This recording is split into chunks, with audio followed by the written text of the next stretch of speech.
10 years ago, we embarked on a mission to revive the true values of Islam within our community. Empowered by the faith and dedication of our volunteers and your endless support, our projects impacted the lives of tens of thousands in our community and beyond. Since day one, our effort was recognized as one being led by the youth, and the youth have always been at the center of our focus. Our goal was and remains to instill Islamic values that enlighten the young generation, strengthen their identity, and empower them to become successful leaders in the future. But as the times we are in become more challenging every day, and our values are consistently under attack, we cannot stand still, and having a facility that allows for bigger and better projects became a necessity.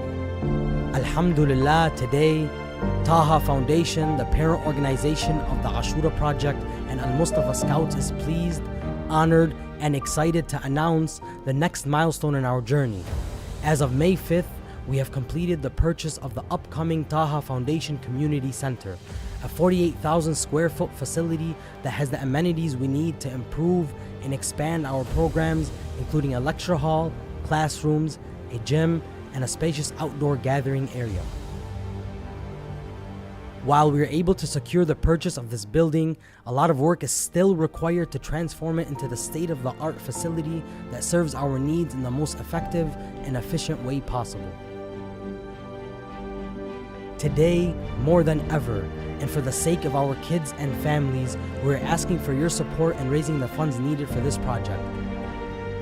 Our fundraising target is $580,000 that will go towards renovations, repairs, furniture, and equipment. Your contribution, no matter how small, will make a significant difference. Join us as we embark on the next stage of our journey. With Allah's guidance and your support, we can empower the next generation of leaders and build a better future for our youth. Donate today.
والسماء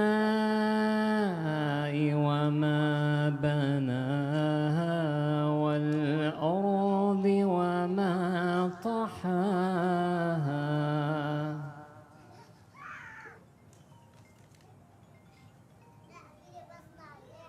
ونفس وما سواها فألهمها فجورها وتقواها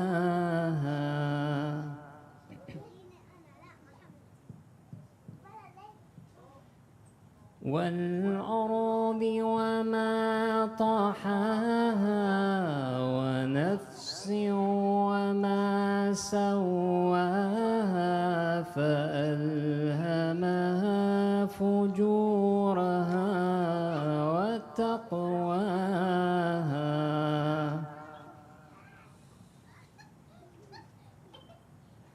قد أفلح من زكاها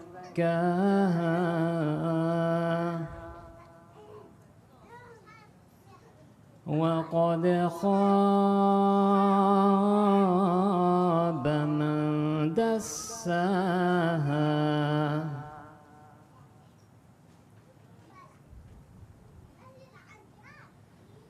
وقد خاب من دساها كذبت ثمود بطغواها إذ انبعث أشقاها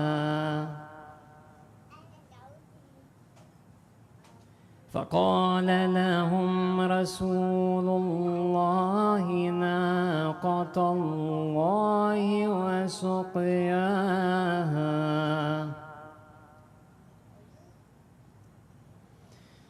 فكذبوه فعقروها فدمدم عليهم ربهم بذنبهم فسواها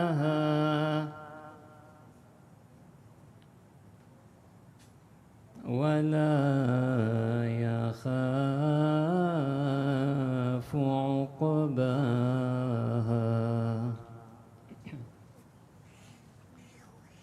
بسم الله الرحمن الرحيم. يا أيتها النفس المطمئنة ارجعي إلى ربك راضية مرضية فادخلي في عبادي وادخلي جنتي. صدق الله العلي العظيم. صلوا على محمد وآل محمد.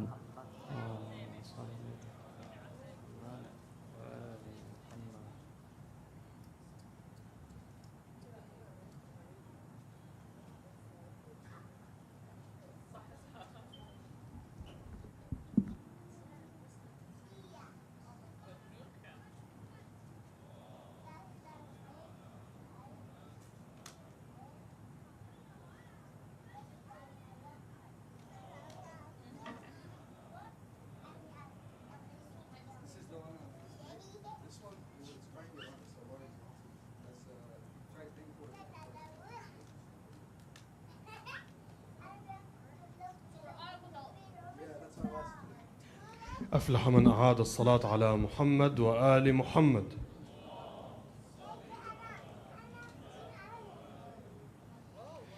بسم الله الرحمن الرحيم. Assalamu alaikum, my dear brothers and sisters, wa rahmatullahi wa barakatuh. Our respected scholar and dear families, welcome to night 5 of the holy nights of Muharram. Tonight, we commemorate the first of the Karbala martyrs, the one who left this world before the Imam even arrived to Karbala, the cousin of the Imam, his ambassador who went to Kufa to gather supporters, Muslim ibn Aqil. Muslim the ambassador, not only with the tongue, Muslim the ambassador in action, the one who calls for the following of the Imam of the time, but also precedes the Imam to ensure his safety and prepare grounds for his coming. May each and every one of us be ambassadors of the Hussein of our time, Imam Mahdi, Ajalallah Ta'ala Farajahu Sharif. Please help me welcome our dear scholar, Sheikh Mahdi Rastani, with a salat ala Muhammad wa ali Muhammad.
أعوذ بالله من الشيطان الرجيم بسم الله الرحمن الرحيم الحمد لله رب العالمين الحمد لله الذي لا يبلغ مدحته القائلون ولا يحصي نعماءه العادون ولا يؤدي حقه المجتهدون الذي لا يدركه بعد الهمم ولا يناله غوص الفطن الذي ليس لصفته حد محدود ولا نعت موجود ولا وقت معدود ولا أجل ممدود أما بعد فقد قال الله الحكيم في محكم كتابه الكريم أعوذ بالله من الشيطان الرجيم ومن الناس من يشتري لهو الحديث ليضل عن سبيل الله بغير علم ويتخذها هزوا أولئك لهم عذاب مهين وإذا تتلى عليه آياتنا ولى مستكبرا كأن لم يسمعها كأن في أذنيه وقرا فبشره بعذاب أليم صدق الله العلي العظيم صلوات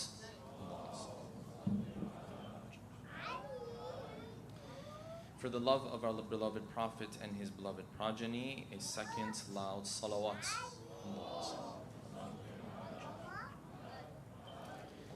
For the hastening in the return of our beloved 12th Imam, a third final loud salawat.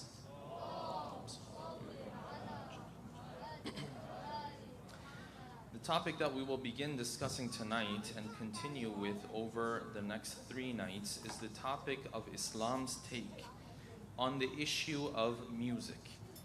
And there's two disclaimers I want to mention before we get into our discussion on this topic. Number one is that obviously the topic is a complex and nuanced topic, and therefore my ask and request is that we don't form any opinions about the Islamic take on this issue until and only if we listen to the content of all three of these nights. That is number one. And number two, the second point I want to make is that the reason why we are delving into this topic is not just to understand Islam's opinion with regards to the topic of music, but rather because in this endeavor we will come across certain principles and certain teachings of Islam that will help us understand other areas of Islamic law as well. There are certain keys to our discussion that can solve a lot of other questions that we have that have nothing to do with the topic of music, but have to do with other areas of Islamic rulings and Islamic laws. Hence the reason to get into this topic. The reality is today, wherever you go, you will find music is present with you. If you decide to go out with your friends to play some pickup basketball, to play a game of sports, you will find that the arena or the facility that you are going to is playing some form of music.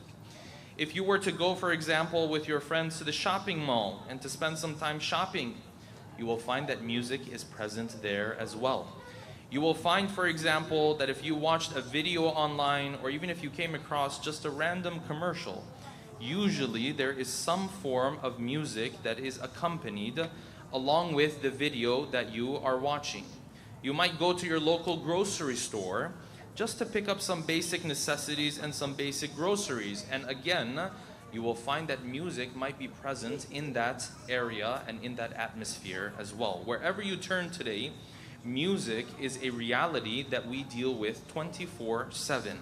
If you look on your phone nowadays and the phone of the average person living within this society, you will find an app that is probably the most used app amongst all of the applications that they have on their phone. And for some, that might happen to be an application by the name of TikTok. And when you look at the success that an application of that sort has had, and you look at the roots of it and the reasons of it, you will find that one of the factors that played a role in this level of success that this application has had and the way it has dominated the social media space is because of how every video is always tied to some form of music. Actually, if you look at the logo, if you look at the icon of the application, you will find that the application, the icon, and the logo is actually something that represents a musical note. Hence the tie between any content that you produce and music being played alongside it. Hence, the topic of music is one that we deal with 24/7. This is from one angle. From the other angle, the second reason why we want to delve into this topic is that music is a very nuanced topic. It's not of one sort or two sorts. It's not one or two genres. There is music that can make you sad. There is music that can hype you up. There is music that can make you feel like you're healing. There is music that can scar your soul. There is music that can produce essentially every single emotion that lies within the human being. You will find some sort of music that will invoke that type of emotion within the human being. There is music that you can use for educational purposes. There is classical music, there's contemporary music, there is firm music, there is soft music. Every single emotion that the human being experiences, you will find some sort of music that is designed to invoke that emotion within the human being. So we deal with it very often. It is very nuanced. The third level of complexity of this topic is that never really do you come across a clear understanding of what Islam has to say about this issue. There's probably very little Q&As that I've ever done where the question about music does not come up. And what is Islam's opinion about this? And of course, this is something that I experienced growing up as well. Every day you would hear a new ruling about music. One day you would wake up, they would say, yes, the type of music that has terrible lyrics with, forgive me, sexual references or references to drug and alcohol use and so on and so forth, this type of music is haram, everything else is allowed. The next day you wake up, they say, no, the ruling changed last night. The ruling is something else. The type of music that makes you think about Allah, this is fine. The type of music that takes you away from Allah, this is a problem. The next day you wake up, they'll tell you the type of music that makes you want to dance, this one is a problem. The music that doesn't want to make you feel like you want to dance, this is not a problem. And believe it or not, once I heard this opinion growing up, that the type of music that is a problem is that type that has a very fast beat.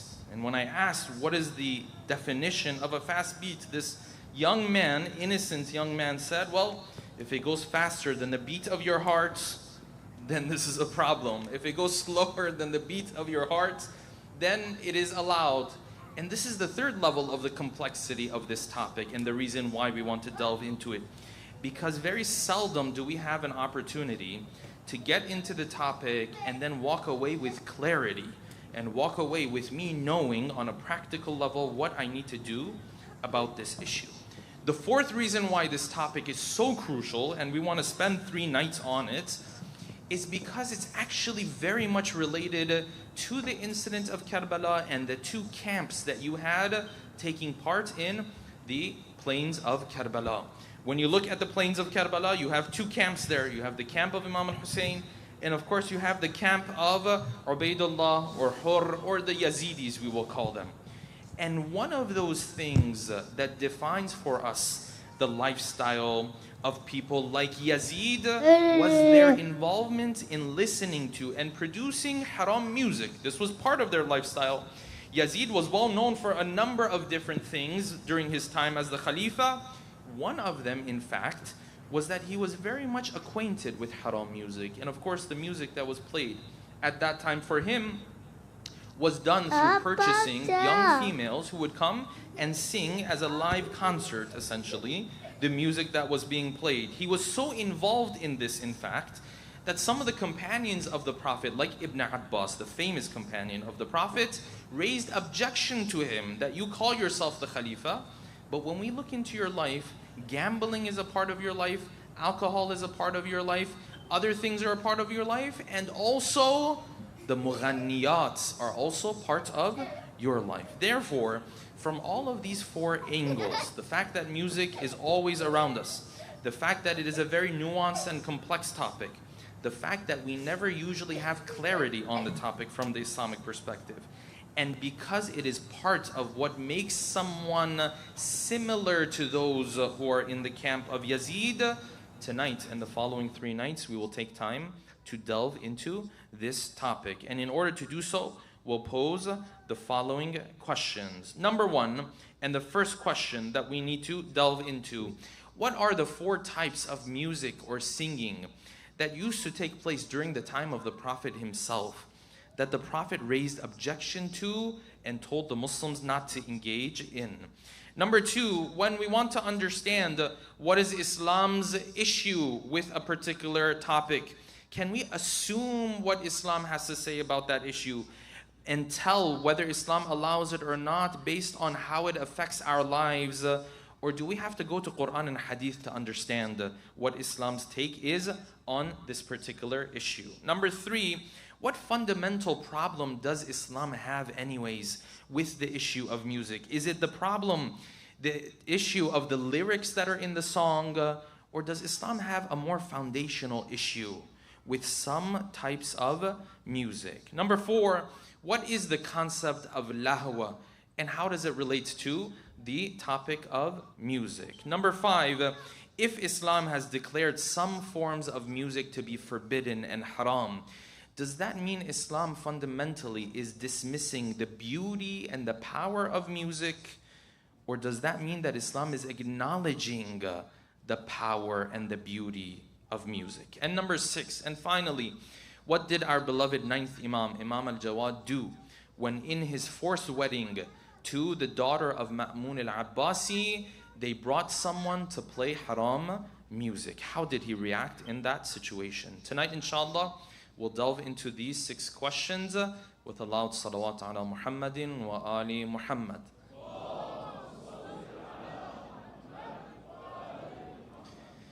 Let us begin from here. Music has always accompanied the human being. At the end of the day, in its most basic form, it doesn't take too much to produce music. Sometimes all you need is a couple pots and a couple pans, and you can have yourself your own song, yes? Therefore, music has always been there with the human being. It might be difficult to come across a time where music wasn't a thing for the human being. And similarly, during the time of the Prophet, basic forms of music and singing was already present.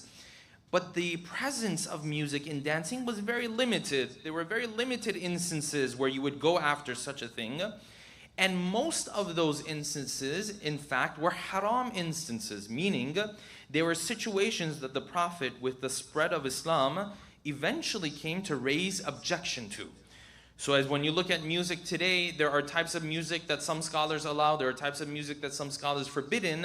Back in the day, during the time of the Prophet, most of the usages of music and singing were used mainly for haram purposes. There were also some basic halal usages as well.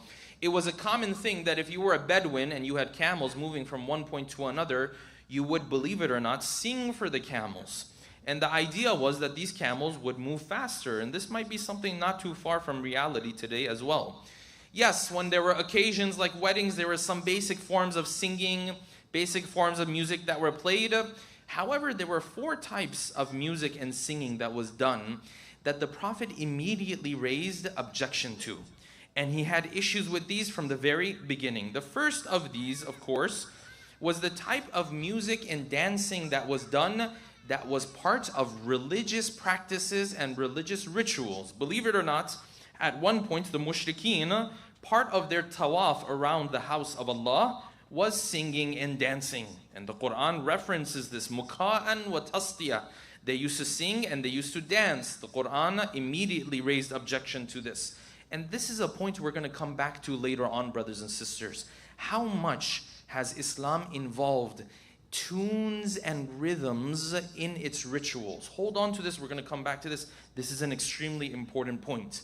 When Islam saw this singing and dancing happening as part of a religious ritual, immediately the Prophet raised objection to this. This was number 1.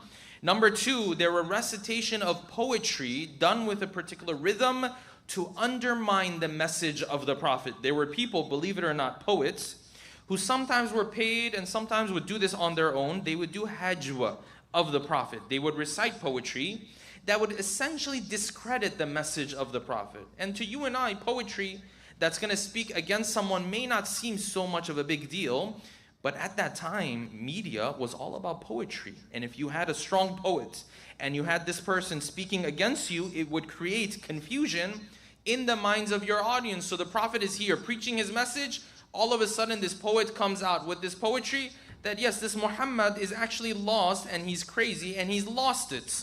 This undermined the message of the Prophet. And this was the second form of singing that the Prophet raised objection to. The third of these forms was also what you found when women used to come to war. Usually you would assume it is a man that's coming to war, at least in the front lines. But as part of using and utilizing music and singing and dancing for the wrong reasons, the mushrikeen, when they used to come to war, they used to bring with them a group of their women as well. And the role of these women was to stand, of course, in the lines behind the initial lines, in the front lines, to encourage the men, to push them towards battle, to cheer them on. The femininity of these women was utilized to push the masculinity of the men who were in the battlefields. You see this very clearly in the Battle of Uhud. In the Battle of Uhud, there were women who came along with the army of the mushrikeen.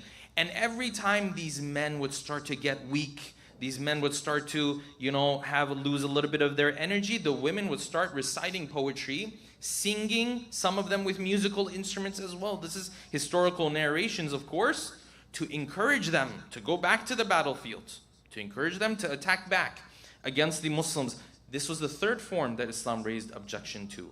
And the fourth that Islam also raised objection to was the type of singing and music that was played in places of corruption and debauchery. This was a place where you would go if you had the wrong intentions and you wanted to be part of the wrong relationships. These were houses that were dedicated for this kind of stuff at that time, during the time of the Prophet. The Prophet immediately raised objection to these forms of music. This was during the time of the Prophet. As the Prophet passed away, the usage of music started to become far more prevalent in the Muslim society. Why? Because while the Prophet was alive, leadership was against this music. When the Prophet passed away, and now Bani Umayyah came into the picture, the leadership was first of all engaged in listening to this music and this singing, and secondly used to fund the singing and the music. So now, if this person was a mughanniya, if this young female was coming and singing, instead of being told that this is forbidden, you can't do this, instead of shutting down her shop, she was told that you would get prizes from the Khalifa, you would get rewards from the people who are in charge.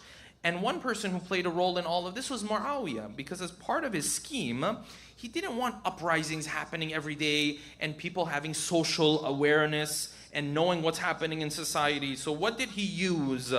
To keep people quiet while he can do his own business on the side.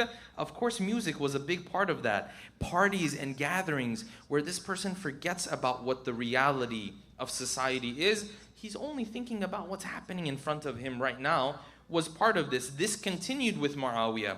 With Yazid, of course, it reached a new level, because at least with Muawiyah, he was a little discreet about it.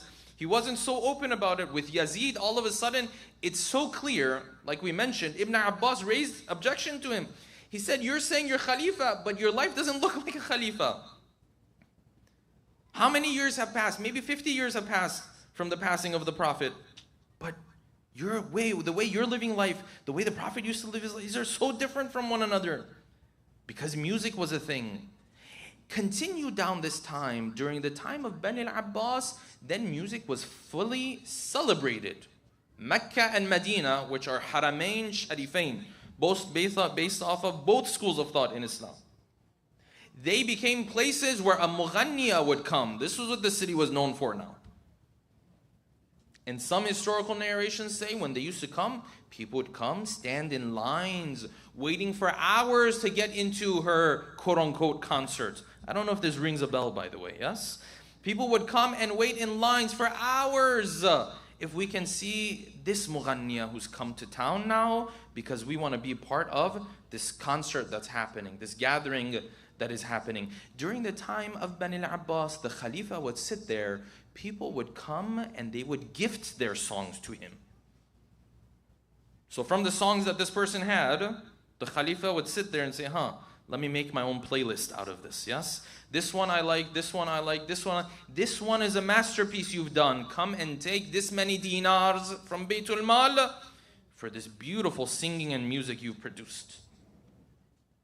This continued. Bani al-Abbas was in charge. And from that time up to today, of course, music has evolved very heavily. If you move closer and closer and closer, then you have Mozart, and then you have Beethoven, and then you come closer to contemporary music. Of course, in the 20th century, everything changed because with technology, music, of course, evolved very heavily. If you look at music throughout this whole period, there is one common thread that scholars will point to, and based off of that, define this concept of music. And they'll tell you, music is the science and the skill of being able to put together different types of sounds, different forms of sounds, to produce particular emotions in the human being. Hold on to this definition. Music is always tied to what? Music is always tied to some form of emotion. We're going to have to discuss this quite a bit. So you find back in the day, philosophers would also study the science of music. It was actually a science. There's scholars, they have books about it, they have treatises about it, so on and so forth. Okay, wonderful. If it's that nuanced, then I want to understand what does Islam have in terms of a problem with this type of music. Usually when we come to this issue, when people want to figure out if Islam has a problem with something or Islam is okay with it, you know how they figure this out usually? They'll look into their own lives. They'll see, when I engage in this practice, in this behavior, Does anything really go wrong in my life? Are there any problems that take place? Does it ruin my life? If they see negative effects to it, they say, yeah, it's a problem. If they don't see negative effects for it, they say, no problem, it's not a big deal. Move on. A very simplistic approach. But we're taught in Islam, this is very wrong approach to figuring out what Islam allows and what Islam doesn't allow.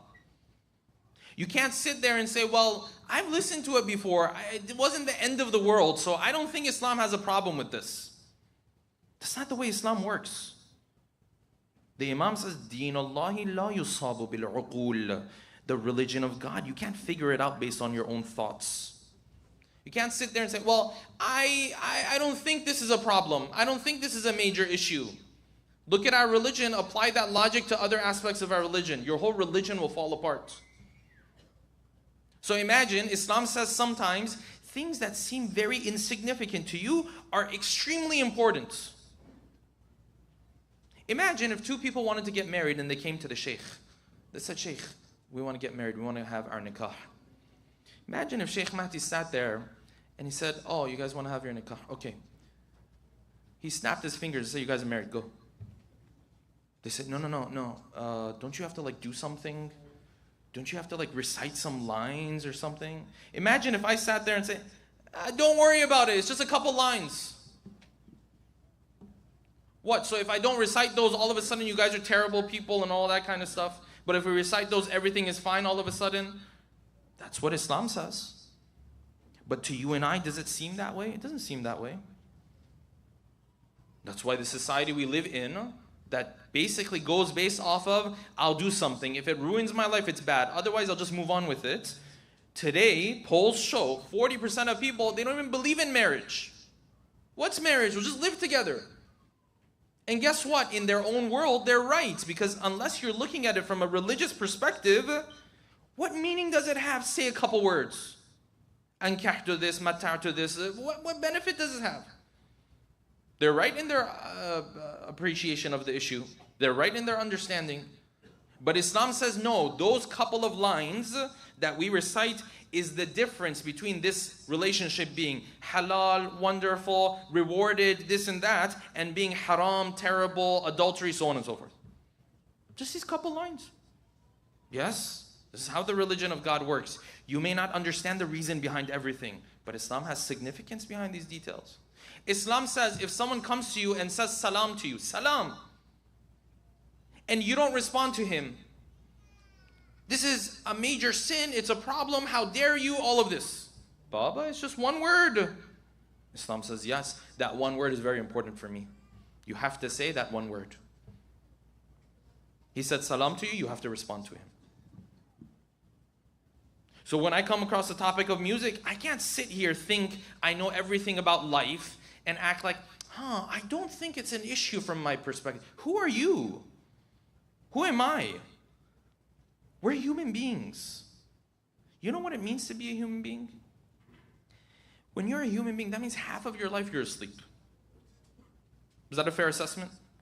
A third, half of your life is asleep. Some of you guys are a third, some of you guys are half. We'll leave that for another time, yes? Half of our lives we're asleep. The other half, you're running after this issue, that issue, I don't know, go to school, come back, go to sleep, eat food, all this kind of stuff, go to the grocery store, so on. But somehow, when God comes to us and says, this is important, you and I act like we know everything in the world. Like we're some wise saints. God says, I have a problem with it. You say, I don't know, let me look into it, let me see if I see a problem with it. Who are you? We can't sit there in a position of acting like we know what life is. We know nothing about life. Let me tell you something. I'm saying this for the younger guys, yes? When you're 10, you're just figuring out stuff in life, yeah? You're just figuring out, this is that, yes? By the time you turn 20, you will look back on the last 10 years of your life, you'll be like, man, I knew nothing. But here's the painful part. From 20 to 30, the same exact thing happens again. When you turn 30, you look back on your 20s, like, oh man, I knew nothing. Here's the painful part. When you turn 40, you look back again and say, oh man, I knew nothing. This is who we are as human beings. We know nothing about life. The sooner you realize this, the more open you are to the one who created you to tell you how to run your life. Society has no idea where it's headed. Society just goes based off of whim. They don't know. And neither do you, and neither do I. It's just that you're blessed with Islam. You have something to fall back on. Otherwise, nobody knows how you're supposed to live life. So then Allah subhanahu wa ta'ala tells us, yes, this is very important for me. And you and I sit there and say, I don't know. Well, let me look into it. You know what the Quran says about this? There's a beautiful verse in the Quran. Anytime you hear a ruling of Islam, and it's established for you, this is actually the ruling, yes? You've done your research, you're sure this is the ruling, but it doesn't make sense to you, or you don't feel like, I want to accept it. Always remember this verse of the Quran. The Quran says what? The Quran says, قُلْ Ya Rasulallah, go and tell them, أَتُنَبِّئُونَ اللَّهَ بِمَا لَا يَعْلَمُ فِي السَّمَاوَاتِ وَلَا فِي الْأَرْضِ. Are you trying to teach God now? Are you trying to switch the spot of the teacher and the student now? Oh, I don't think so. Baba, who are you? You don't know anything about life. I don't know anything about life. None of us do. And then Allah subhanahu wa ta'ala, with His ultimate wisdom, is going to tell you something is allowed or not allowed, and we act like we're a big deal. No, you're that drop of fluid that barely made it here. That's who you and I are. The Quran has a beautiful verse. This is in Surah Yasin. Allah subhanahu wa ta'ala says, أَوَلَمْ يَرَ الْإِنسَانِ أَنَّا خَلَقْنَاهُ مِن نُطْفَةٍ. Does the human being not remember that we created him from a drop of fluid? فَإِذَا هُوَ خَصِيمٌ مُبِينٌ. All of a sudden, he's arguing against us. You were the one who couldn't breathe on your own. Now all of a sudden you think you know everything about life. This man came to the Prophet, he said, Muhammad, you tell us that we're going to be resurrected again and all of this kind of, you tell us to follow you and listen to your religion and your faith and all this. What is all of this? The narration says, the Prophet took his hand, took a little bit of saliva from his mouth, put it on his hand. He said, Allah subhanahu wa ta'ala addresses you. He says, Yabna Adam. Why do you try to stand in my way and object to me when I created you from this? You were that drop of fluid. Now that Allah subhanahu wa ta'ala has brought you into this world, you're still learning every day about this life. But yet when He shares His wisdom, you have your own opinions and you want to figure out how to live life on your own. No, you and I, brothers and sisters, are lost in life. So when we come to this issue, well, I think this is this. Breaking news. God doesn't really care what you think. I know it's painful to listen, yes? Maybe the brothers can run this on the bottom of the... Breaking news, Allah subhanahu wa ta'ala doesn't care. Because you're not in a position of knowledge. You're barely figuring out how to live your own life. So now we have to go to Quran and Hadith. We have to kneel in front of Quran and Hadith and have them tell us what is a big deal and what isn't a big deal. How often do you hear people sitting there and saying, oh, so you're telling me out of everything else, God cares if I'm in my car and I listen to this music. Is that what you're telling me? I don't know. Don't ask me. Let's go ask Him. If He says it's a big deal, it's a big deal. If He says it's not a big deal, we'll say it's not a big deal. Let's see what He has to say about it. Don't just assume things.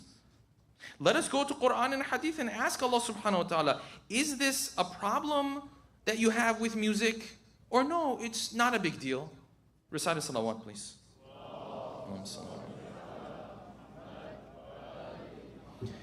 We pose this question to Allah subhanahu wa ta'ala in the Quran. Ya Allah, do you have a problem with music? Normally, the average Muslim would assume that the problem Islam has with music, or some forms and sorts of music, is the type of lyrics that accompany that music. Of course, if there are lyrics that have sexual references, this person will say this music is a problem. If it's a music that has drug and alcohol references, substance abuse, he'll say this is a problem. Violence, he will say this is a problem. But actually, if you go to Quran and Hadith, you will find that Quran and Ahl Bayt have a deeper issue with music beyond these things.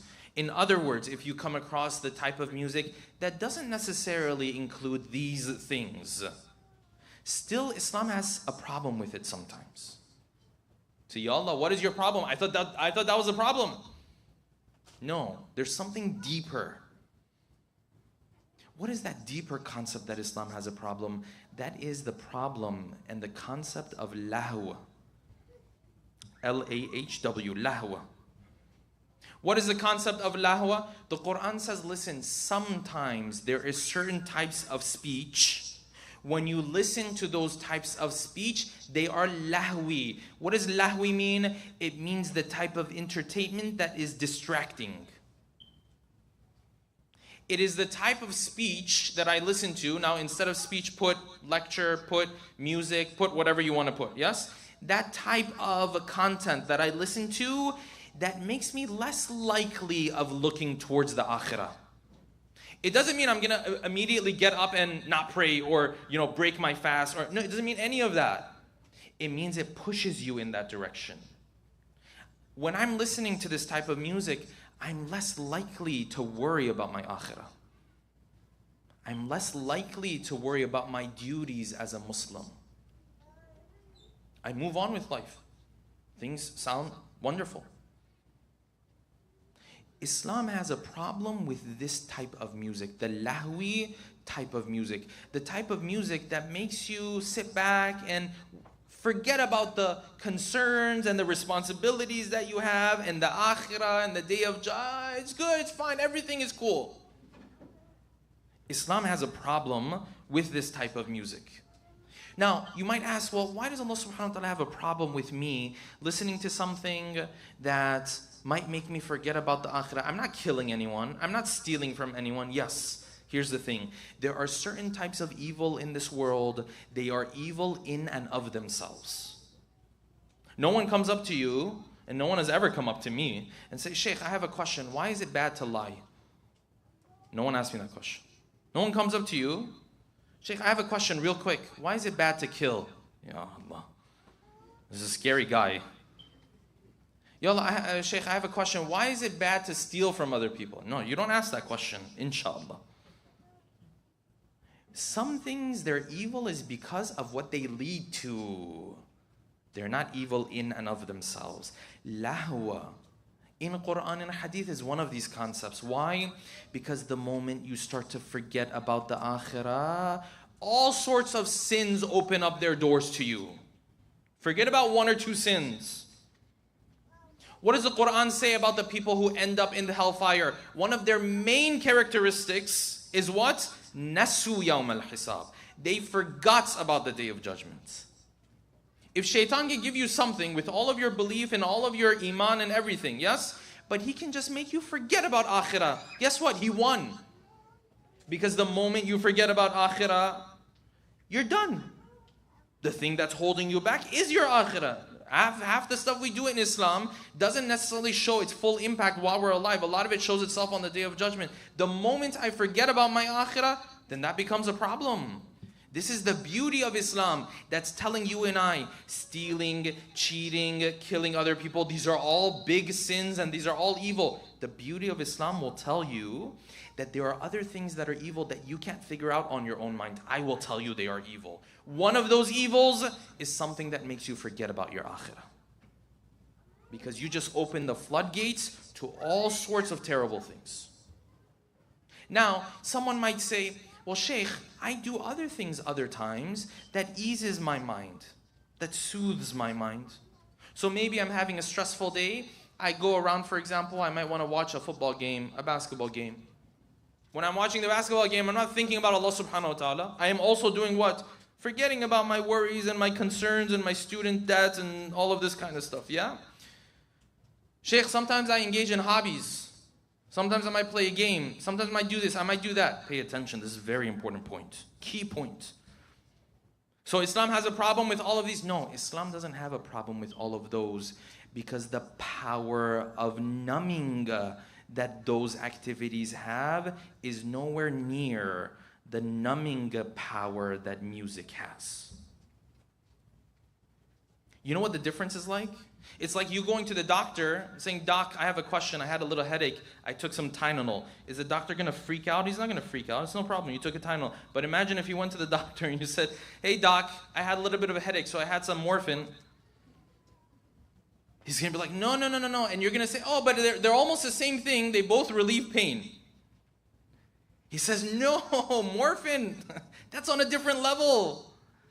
Just because a lower level of something is not harmful to you doesn't mean at the extreme level it's not going to be harmful to you. And Allah subhanahu wa ta'ala says that is the power that music has. Someone might say, "Well, Shaykh, I feel like we're being a little extreme in our understanding." Let me give you some examples, brothers and sisters, so you start to understand how powerful this phenomenon is. People underestimate the power that the beauty of music has.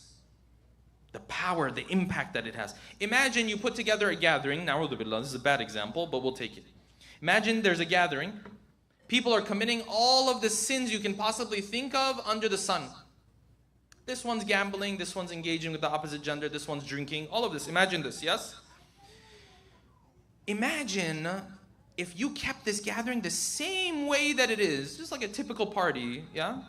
Imagine you kept everything, except you changed one thing. One thing.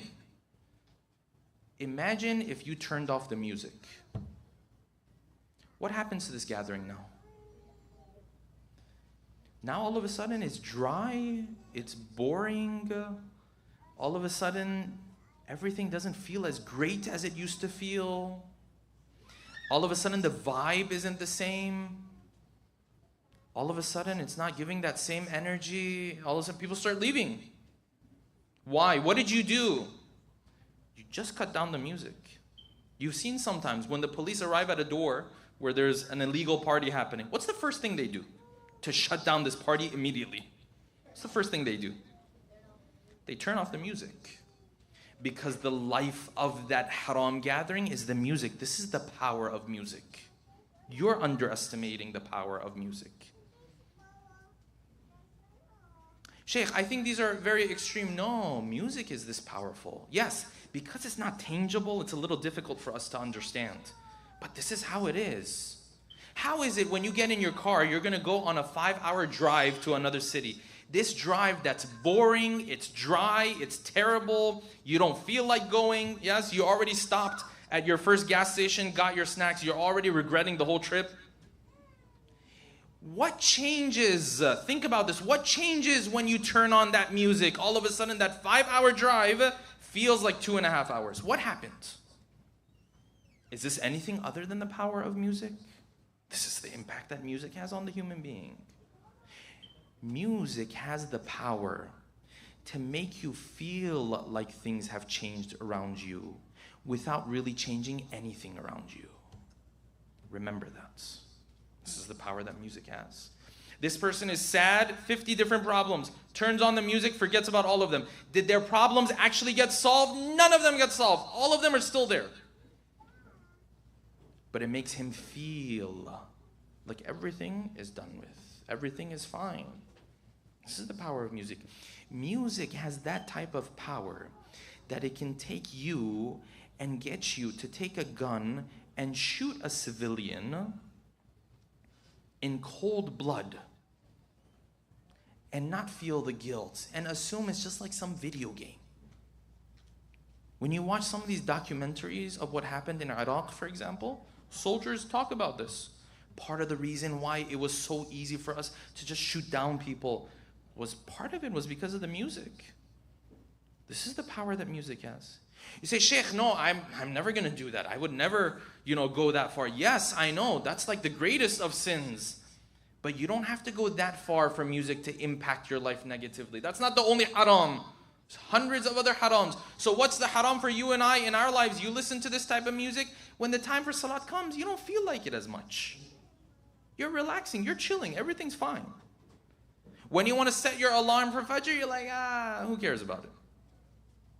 This is haram. This is a problem. Allah subhanahu wa ta'ala has a problem with this. It makes you more likely to move in that direction. This power of music is why Allah subhanahu wa ta'ala declared it forbidden. Many times I've heard this comment. People will come and say, Sheikh, why does Islam not acknowledge that music is so powerful? It is a universal language. No, Islam, when it says it's forbidden, is acknowledging the power of that thing. Pay attention. When Islam says you're not allowed to engage in this act or this practice, does it mean Islam is dismissing that act and practice? Or is Islam saying this is a very powerful, impactful practice? It's the latter one. It's the second one. When Islam says the beauty of the female needs to be covered, only exposed in certain gatherings within the household, so on and so forth. Is Islam dismissing the beauty of the female? Or is Islam acknowledging the power and the beauty of the female? It's the latter one. And then you look at the society we're living in today, how femininity is used in everything. Objectified. Commercials, advertisements, whatever you want to use it for. You can, when Islam says, don't do this, that means it's so powerful and impactful that it has a negative impact on your life. Not that it doesn't have a power and a beauty to it. Of course it has power and beauty to it. Sheikh, music is a universal language. Yes, of course. You're the one underestimating the power of music, not Islam. Islam believes music is an extremely powerful tool. Hence, he forbids it. This is why you find in the lives of our beloved Imams, when it came to the issue of music, their stance was not indifferent. They never looked at music and said, yeah, it's not a big deal. No, they took a very firm stance. And you find this in the life of our beloved ninth Imam. Imam al-Jawad, when he's going through that wedding that Ma'mun al-Abbasi has forced him to go through, Ma'mun had a plan for Imam al-Jawad. His plan was this: I'll bring him into the castle, into the palace. When I get him into the palace, I'm going to get him used to the lahwi lifestyle. Yeah. The best of foods, the best of clothing, the best of this. Once I get him into this lifestyle, he's not going to stand there and object to what I do with Khilafah. He'll be on my side. This was his plan. So as part of this plan, the wedding was never a normal wedding for Imam al-Jawad. As part of the wedding, there was sin that Ma'mun was trying to infuse into this wedding. As part of this, what did he do? The moment the nikah was done, as a greeting for the nikah, as a celebration for the nikah, he brought 100 females, good looking, so that what? So that they each come and celebrate Imam al-Jawad on the nikah. This was part of his plan. Let me get him into this stuff. Because if he gets into this stuff, he's not going to object to me anymore. Let me have a luxurious, and historians have written about the luxurious wedding that he had put together. Because this was his plan. Let me pull him in. And as part of that plan, he went to this person by the name of Mukhariq and said, Mukhariq, I need you to come and play that type of music that's so soothing and it's so entertaining. He will forget about all this faith and iman and akhirah and all of this. He'll come on board. He'll be like one of us. He will like this lifestyle. Mukhariq told him, listen, I'm very good at what I do. I can pull that off for you. Let me do it. The day of the wedding came. After these women came and left, the luxury came and left, then Mukhariq came and sat in the presence of Imam al-Jawad. As Imam al-Jawad was there, Mukhariq took out his instrument and he started to play. And Imam al-Jawad kept looking at him like, you know you're not supposed to be doing this. Kept looking at him. Didn't stop. Went on. Didn't stop. It continued for so long that now Mukhariq sees Imam al-Jawad. He is clearly and visibly angry at what has happened. And at one point, he turned around to him. He said, Ittaqillah. And the narration says the hand of Mukhariq started to shake and he couldn't play anymore. Ma'mun looked at him. He said, what are you doing?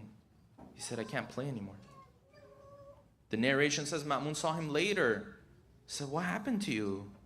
He said, since he said Ittaqillah to me, my hand doesn't work for the instrument anymore. Now, for you and I, it might be different. No one's telling you to go yell in some wedding. Yes, this is Imam al-Jawad. Different scenario. You're committing the sin in his own wedding in the presence of an imam. It's a different scenario, of course. But the point being that Imam al-Jawad's approach was not indifferent. His approach was that music can be a serious issue.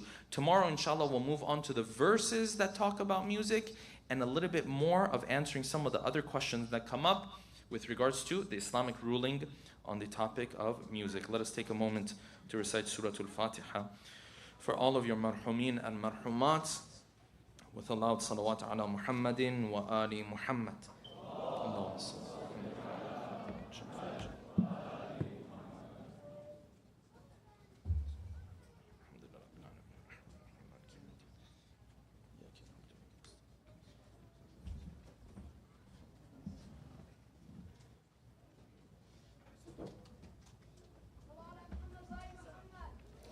Allahumma salli ala Muhammad wa ali Muhammad. Before we begin our majlis, we share two small announcements, inshallah. Number one, the Legacy of Zainab sponsorship essay contest for college and university students, as well as senior high school students, is open for those who wish to participate. Submission deadline is September 3rd, and the first place winner will receive a $1,000 award. For more information about the program, be sure to visit ashuraproject.org. Second announcement, the Al-Qasim alayhi salam Youth Contest, which is an educational online questionnaire contest for youth of ages 8 to 14. The contest form will be available at the hall entrance and online at ashuraproject.org, and all forms must be submitted via the collection boxes and prior to Friday, July 28th, or the 10th of Muharram. The prizes will include a tablet, AirPods, and mini drones, and winners will be announced after Arba'een, inshallah. A reminder for us all by the Ahlul Bayt alayhim salam why we're here commemorating. It has been narrated that Imam Ali Rida alayhi salam once said, "Then upon the likes of Hussein alayhi salam shall those who cry cry. For verily the crying upon him erases the grand sins."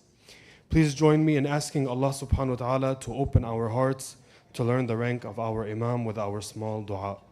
Bismillah ar-Rahman ar-Rahim. Allahumma arifni nafsak فإنك إن لم تعرفني نفسك لم أعرف رسولك. اللهم عرفني رسولك فإنك إن لم تعرفني رسولك لم أعرف حجتك. اللهم عرفني حجتك فإنك إن لم تعرفني حجتك ضللت عن ديني. Please help me welcome the reciter of the Husseini Majlis tonight, Brother Hassan Bazzoon, with a loud salat ala Muhammad wa ali Muhammad.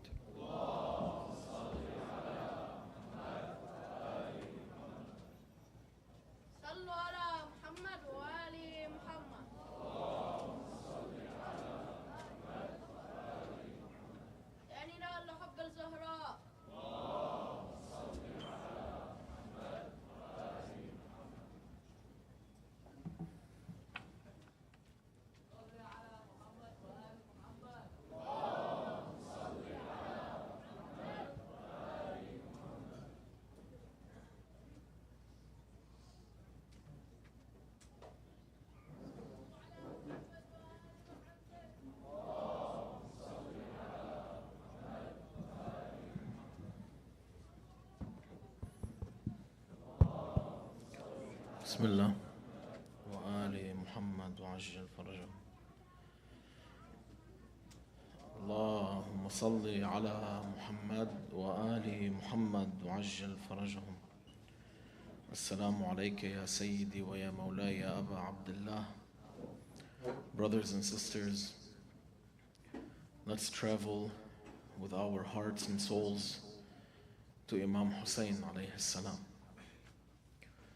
صلى الله عليك يا سيدي ويا مولاي يا رسول الله وعلى آلك المظلومين. صلى الله عليك يا سيدي ويا مولاي يا أبا عبد الله. صلى الله عليك وعلى ابن عمك مسلم ابن عقيل. May the peace of Allah be upon the benevolent heart of Imam Hussein. May the peace of Allah be upon you, Aba Abdullah, as you are His vast mercy and the salvation of this ummah. غريب يا حسين، مظلوم يا حسين، شهيد يا حسين. Brothers and sisters, mashallah, we have a full hall. Let's let our Imam, Al-Imam Al-Mahdi and Imam Al-Hussein and Sayyida Fatima Al-Zahra hear us when we call Ya Hussein. A stranger you were in Karbala, Ya. Thirsty you were in Karbala, Ya. Martyred you fell in Karbala, Ya. May the peace of Allah be upon you and upon your trusty Muslim ibn Aqil. Remember a man known to be brave. For Hussein his life he gave.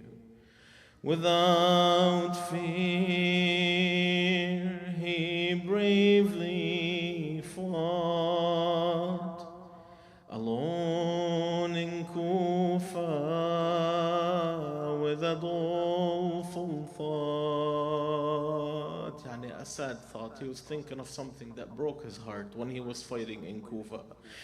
What will be when Hussein arrives? How will he receive their lives? Betrayed, Ya Hussein, betrayed, I am killed, don't arrive. Hussein to Kufa, don't arrive. Assalamu alayka ya Aba Abdullah. To understand how Imam Hussein alayhi salam ended up in Karbala, it's critical for us to understand the historical context of the journey of Muslim ibn Aqil.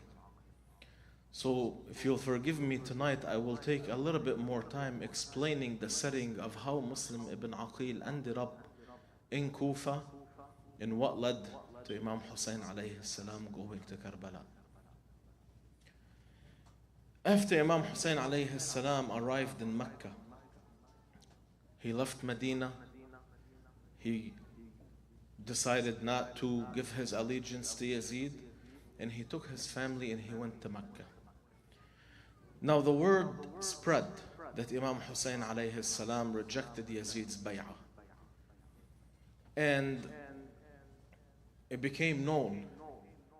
In particular in the city of Kufa, traditionally there was support for Imam Ali alayhi salam and his sons.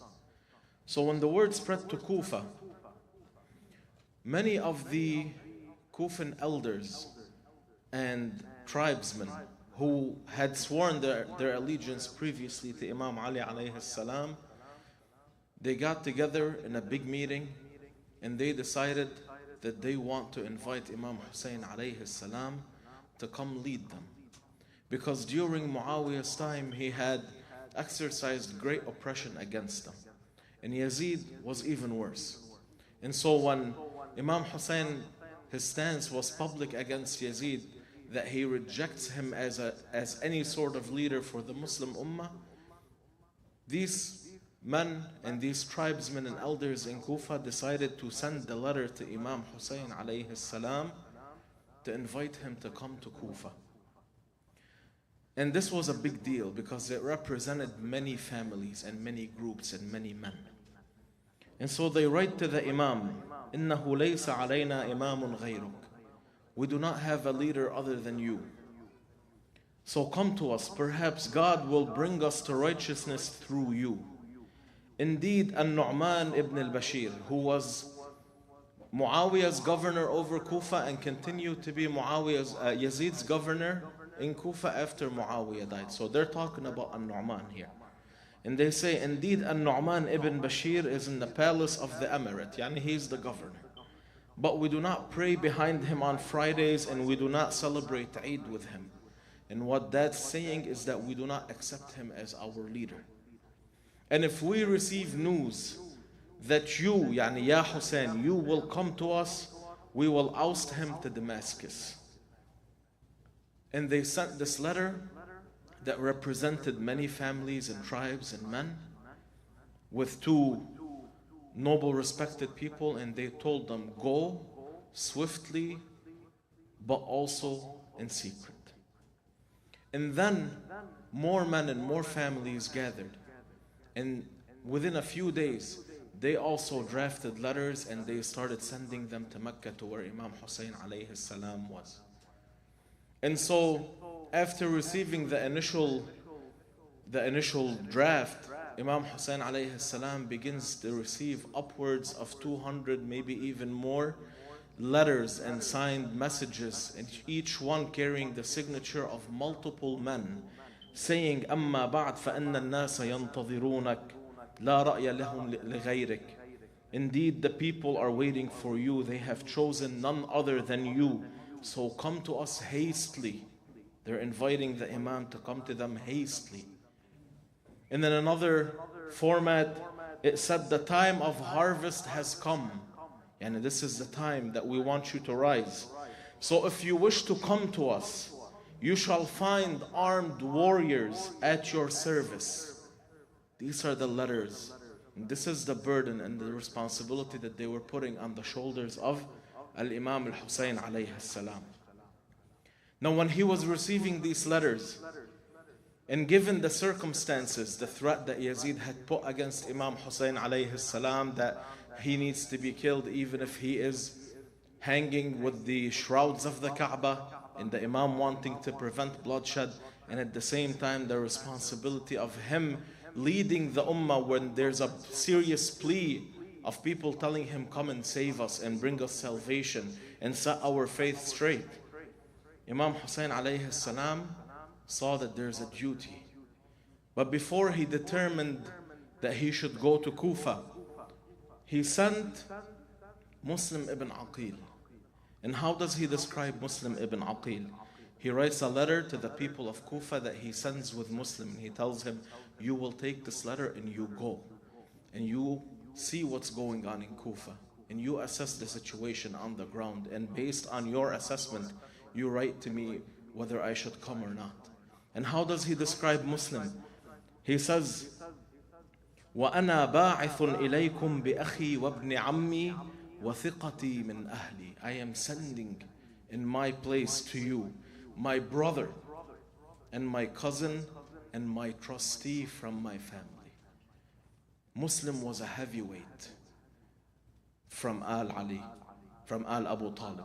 He was a heavyweight. He was a strategist. He understood how to navigate political spheres and social spheres. He understood what needed to be done. He was brave. He was a very strong warrior. He was a commander in Imam Ali's army. He was no joke. Imam Hussein alayhi salam sent to Kufa the best of the best. And so Muslim leaves his family behind, entrusted to Imam Hussein alayhi salam, and he goes with a few men to Kufa. Now when he arrives in Kufa, he stays at the house of Al-Mukhtar ibn Ubayd al-Thaqafi. The governor who we mentioned earlier, Al-Nu'man, he was relatively lenient. And there was a relation between him and Mukhtar, so he was not harsh against the movement of Muslim or the followers of Imam Hussein, or the ones who are so-called followers. So in that atmosphere, Muslim began to talk to the tribesmen, take their allegiance, prepare, make plans. And then he finds himself standing with almost 18,000 men who pledged allegiance to fight with Imam Hussein alayhi salam. And he's witnessing it on the ground, because Muslim isn't just going to see, no, he's putting plans of action, he's making contingencies, he's planning for what happens when the Imam comes, he's meeting with the elderly, he's meeting with the leaders. And so when he sees this manifesting before his eyes, he writes to Imam Hussein alayhi salam, and wallah, this letter breaks the heart. He says, أما بعد فإن الرائد لا يكذب أهله وقد بايعني من أهل الكوفة 18,000 فعجل حين يأتيك كتابي فإن الناس كلهم معك ليس لهم في آل معاوية رأي ولا هوى. Furthermore, he writes to Imam Hussein, the scout, meaning the one who went to observe, does not lie to his family, and 18,000 of the people of Kufa have pledged their allegiance to me. So hurry when my letter comes to you, for all the people are with you. They have no favor in Muawiyah or his family.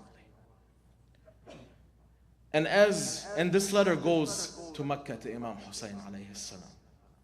And as Muslims' apparent supporters grew, word was sent to Yazid in Damascus, Adrik al-Kufa, hurry and take control of Kufa, for if you do not, you will lose it to Hussein. Now Yazid has a governor who was known to be brutal and savage in a city not too far from Kufa called Al-Basra. And this man's name is Ubaydullah ibn Ziyad. So Yazid sends a letter to Ibn Ziyad, حين تقرأ كتابي هذا, go to Kufa immediately when you read my book, and be savage and break any rebellion and kill the one who is standing against us. And then he tells him, if you have wings to fly, then fly to Kufa. He's relaying the urgency that he wants him to go and to be brutal and to crush anything that's being established in Kufa. And so Ibn Ziyad takes 500 men and he leaves Basra and he heads to Kufa. And he travels hastily. He doesn't stop unless it's absolutely necessary. Some narrations even said that he traveled day and night. He wanted to get there before Imam Hussein alayhi salam got there, because at this point the Imam is already on the way. He has left Mecca salamullah alayhi. When Ibn Ziyad arrives, the political climate immediately changes. And it becomes clear that Ibn Ziyad is coming with a vengeance, and he makes a statement in public where he says, I will crush anyone who resists, but anyone who supports Yazid will be fine and will be happy and will be taken care of.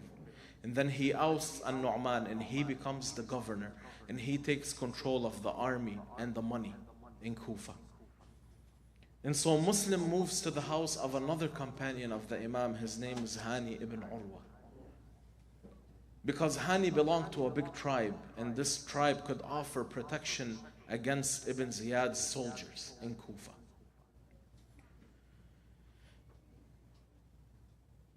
So what happens is Ibn Ziyad starts to plot. He's giving out money and bribes to try to turn people back to his side, especially the eldermen. He's creating fear campaigns. When the army of Damascus arrives, people will be butchered and women will be savagely killed and homes will be destroyed. And he is also using influencers to spread lies, lies that will weaken the movement of Muslim in Kufa. And his plan works.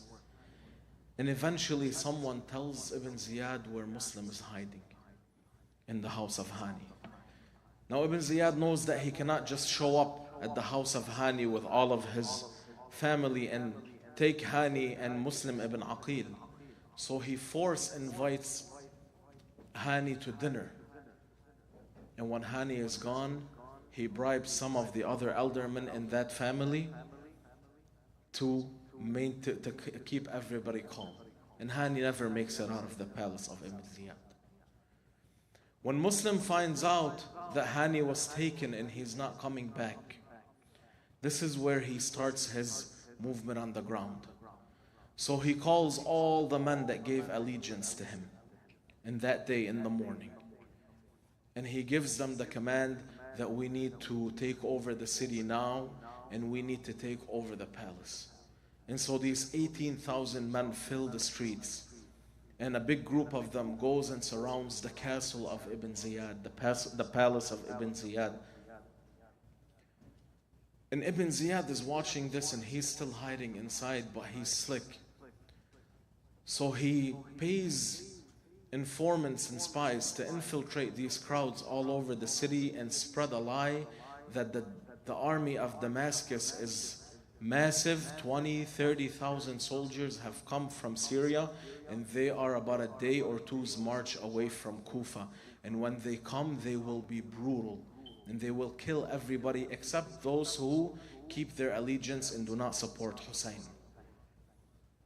And the misinformation spreads and people begin to believe it. And then people begin to say, what do we have between these politicians? Yani Imam al-Hussein and Muslim and Ibn Ziyad and Yazid, they equated the two. And so slowly but surely people start to go home. And by the time Salat al-Maghrib arrives, Muslim is in Kufa with maybe 30-40 men left around him.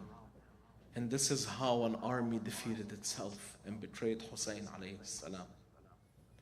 So Muslim goes to Masjid al-Kufa with the men that are still with him to do Salat al-Maghrib. He does Salat al-Maghrib, he turns around, he sees that the number of soldiers dwindled. Allahu Akbar, he does Salat al-Isha, he finishes Salat al-Isha, he looks behind him, he sees that now there's maybe only a few men. He walks out of the mosque with these few men, he takes the first turn in the streets of Kufa, the second turn, then he notices he's all alone. And he's not from Kufa, and he does not have a house in Kufa. What is Muslim going to do? Some narrations say that Muslim wanted at that point, when he saw that the number of his men was dwindling, he wanted to break out of Kufa, but the exits, the entry points were heavily guarded. As if Muslim starts reciting his salam to Aba Abdullah, Assalamu alayka ya Aba Abdullah. He's become a stranger in Kufa, nowhere to go, no house to shelter him. The companions that he could trust have been taken, and now he's wandering the streets alone. So as he's walking in an alleyway, and there's a lady standing in front of her house, in front of the door. He looks at her, he says, Assalamu alaykum amatallah. She says, Wa alayka assalam. He says, do you have any water? I am thirsty. She says, yes, I have some water. She goes inside. She brings him water. She gives him the water. Muslim drinks. Then he stands. He doesn't know where to go. She looks at him and she's bothered. She says, why don't you go to your house? I don't like you standing in front of my house. Go to your family. Muslim does not answer. She says, I do not forgive you to stand in front of my house. Go to your family. Please do not stand here. Muslim looks at her. He says, Amatallah, I'm a stranger in this city and I have no family here. Then he looks at her and he says, would you be kind to help me and I will repay you on the day of judgment? And she says, why? Who are you to repay me on the day of judgment? This is a heavy thing, a weighty thing that you just promised. He says, Amat Allah, I am Muslim ibn Aqil. Ali ibn Abi Talib is my uncle. I am the representative of Imam Hussein alayhi salam in Kufa, and I have been abandoned by these people and I am wandering as a stranger. Ya Taw'a, I'm a stranger in your town. Without friends, I walk around. Help me today so I may hide. Maybe I can find my way back to Hussein's side and warn him that these men have turned. So Ya Hussein, to Mecca return.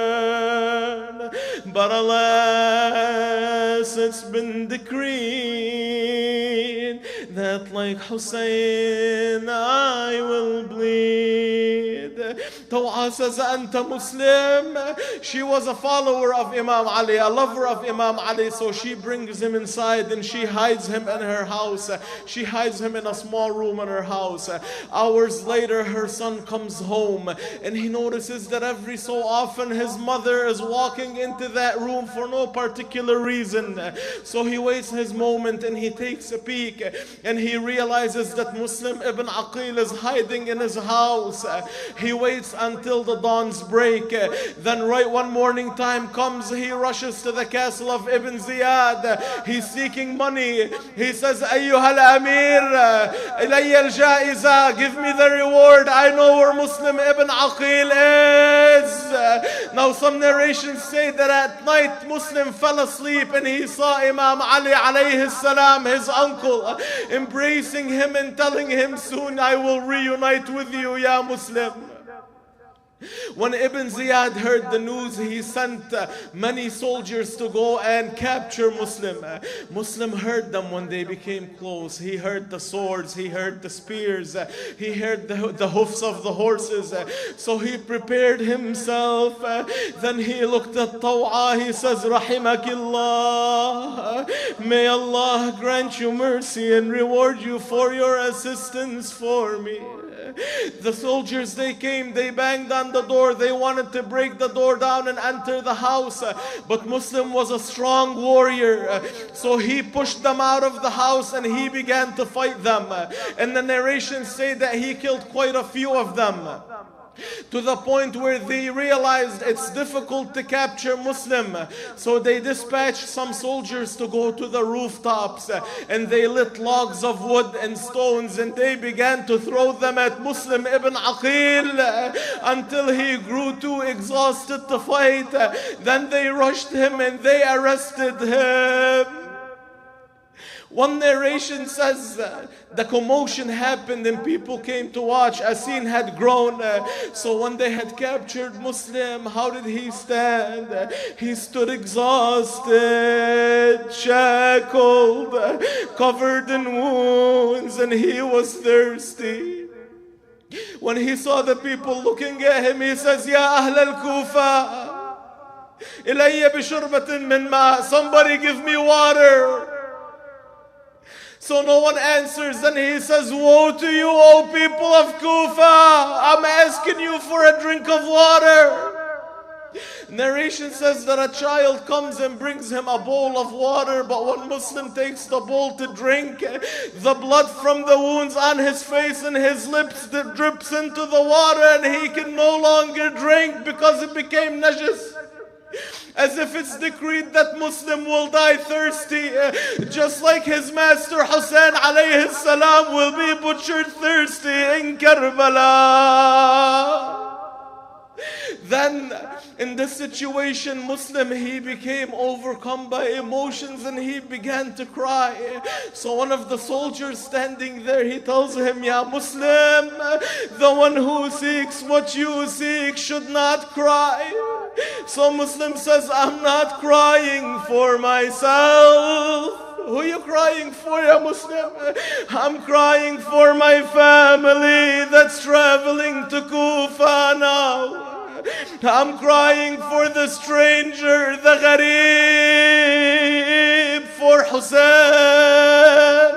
who will be betrayed the way I was betrayed. Ya Hussein, Ya Hussein, Ya Hussein. One more thing, when they took Muslim to the castle, to the palace of Ibn Ziyad, they brought him into the hall. One of the soldiers, he looks at Muslim. Muslim is standing proud, defiant. He's wounded, but he's still strong. He says, why don't you greet your commander? Meaning, why don't you greet Ibn Ziyad? So Muslim says, remain silent. This guy is no commander and no leader of mine. So Ibn Ziyad becomes furious and he tells them, take Muslim to the highest tower in the castle and strike his neck from there. They dragged Muslim ibn Aqil to the highest tower, and he is doing his tasbih.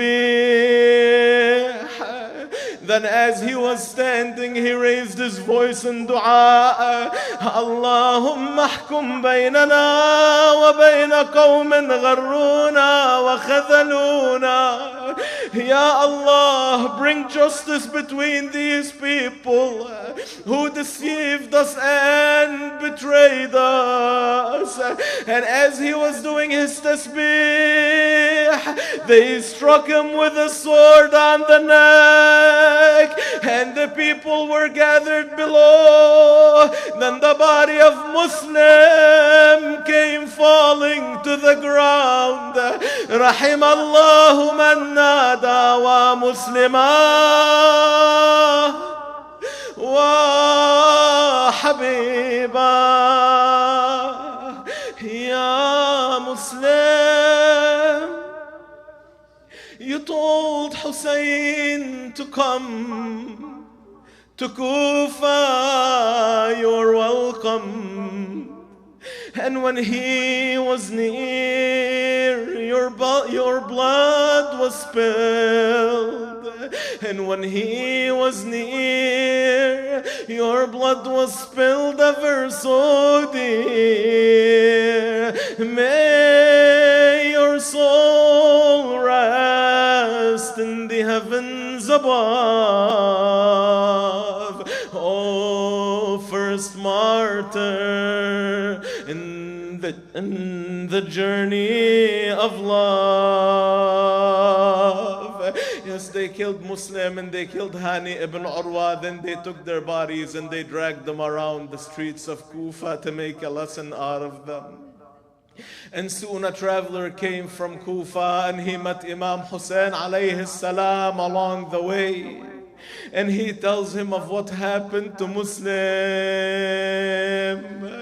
And the Imam is heartbroken. He stops the caravan. He calls, Ya Zainab, bring me Hamida. Who's Hamida? Remember how Muslim left his family with Imam Hussein? He had 3 kids. One of them was his daughter Hamida. Imam Hussein, Ya Zainab, bring me Hamida.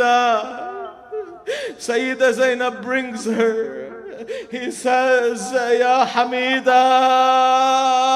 He embraces her, he hugs her, he takes her in his arms, and he begins to gently wipe over her head. He says, Ya Hamida, Ana Abuki. She says, Aba Abdullah, why are you saying this? And why are you wiping over my head the way you wipe over an orphan's head? Has my father died, Ya Hussein? He says, Ya Hamida, Ana Abuki. I am your father, and my daughters are your sisters.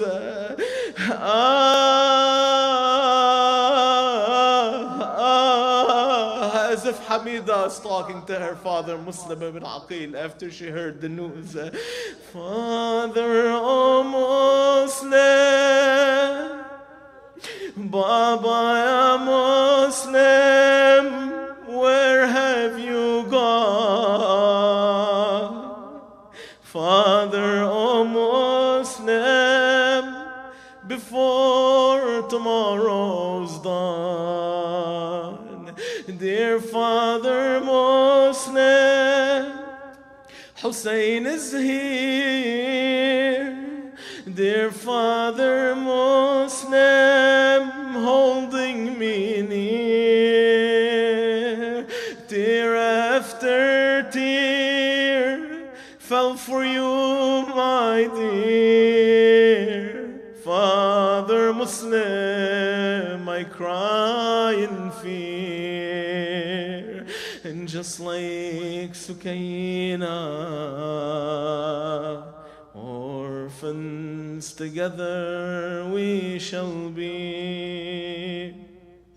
Ya Allah, we ask you and call upon you by your greatest name, the mightiest, the most honorable, to send your blessings and praise upon Muhammad and the family of Muhammad, and that you accept of us our worship. We ask that you send your mercy upon the dead of the believing men and women. We ask you by Hussein the martyr, his mother and father, whoever was in this gathering of ours and has a need, that you fulfill it for them. In particular, those who have requested that we do dua on their behalf. We ask you, whoever in this gathering of ours and is sick or has a sick family member, that you heal them and cure their ailments.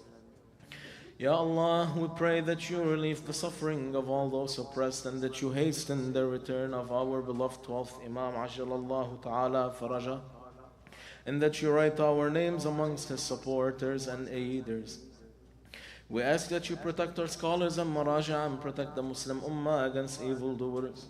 May the peace of Allah be upon the noble Hussein, the children of Hussein, and the family of Hussein. May the peace of Allah be upon the noble Abbas and the honorable Zainab.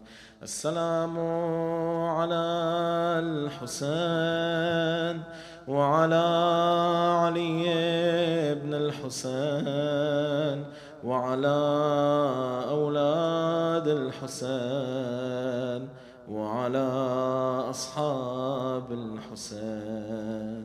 السلام على أبي الفضل العباسي أخي الحسين. السلام على الحوراء زينب أخت الحسين ورحمة الله وبركاته. اللهم كن لوليك الحجة ابن الحسن صلواتك عليه وعلى آبائه في هذه الساعة وفي كل ساعة وليا وحافظا.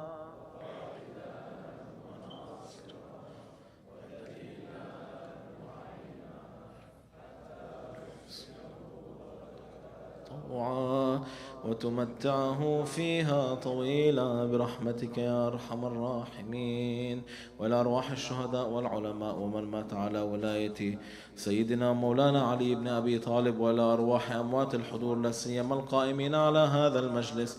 رحم الله من قرأ الفاتحة مسبوقة بالصلاة على محمد وآل محمد.